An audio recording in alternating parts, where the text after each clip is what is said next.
ipapakita ko lang sa inyo kung gaano kasarap mamuhay sa Pilipinas kahit na hindi tayo gaanong mayaman sa pera. Gusto mo magpaksiw? Ayan. Ayan yung mga kamyas. Ang daming bunga. Thank you sa nagbigay sa akin ng star.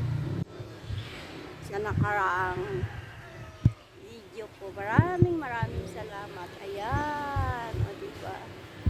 Tapos iyon yung mga mangga. Nalalaglag na lang siya. Nalalaglag na lang.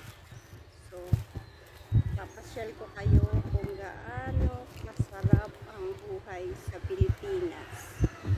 Na kahit wala kang gaanong pera, is talagang mo. Dito pinupulot na lang yung mangga. Tingnan mo guys. Wala pa siyang kasira-sira.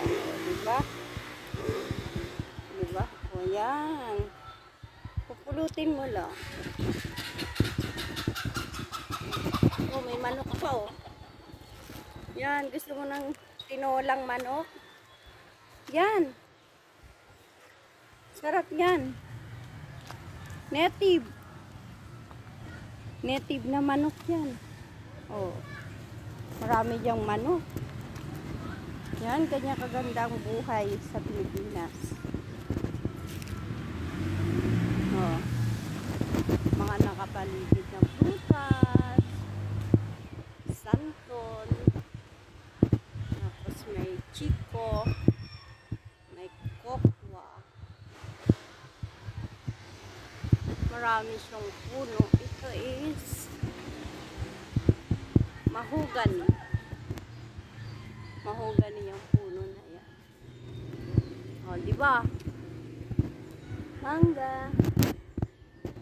And pag morning naman, namulot ka lang ng mga mangga.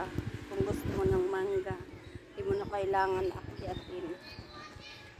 Diba? Diba? Ganyan kaganda ang aming kapaligiran.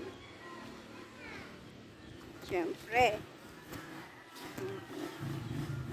Ito.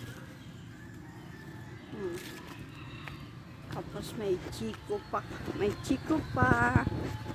Chico. Chico yan Mangga. Kamyas. Tsaka, ang ganda ng paligid, no? Diba? Mapapawaw ka na lang. May mga chicken. Thank you sa mga sumusuporta sa akin. And maraming salamat for the watching. Thank you very much, guys.